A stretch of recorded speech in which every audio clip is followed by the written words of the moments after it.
We are about to solve an equation with rational expressions. If you have an equation, remember you have the multiplication property of equality. So I can multiply through both sides of the equation by any non-zero number. Do not start applying this though when adding, subtracting, multiplying, or dividing to expressions. You do not have an equation then and you cannot do that. So let's look at this equation that we're solving. I'm solving an equation for y.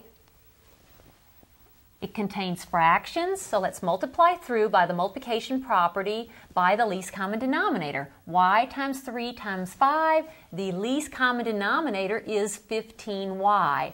I will multiply every single term in this equation by 15y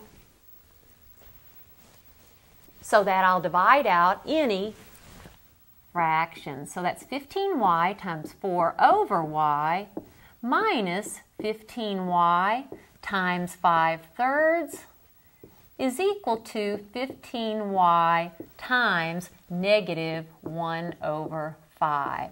And now let's see what happens. The y's divide out here, and I have 15 times 4, that is 60, minus 3 divides into 15 5 times. I have 5y times 5, that's 25y, is equal to 5 divides into 15 3 times, and that would be 3y times negative 1, or negative 3y.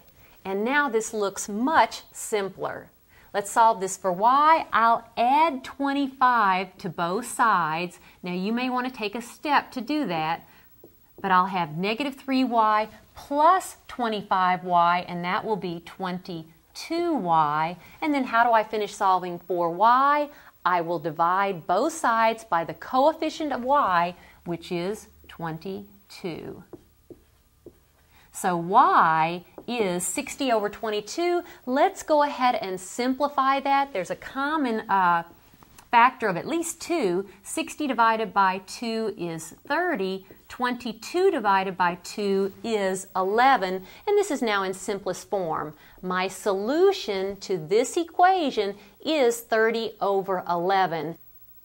And remember, y can be any number here except 0. Because y lies in the denominator, y cannot be 0. Here's my solution.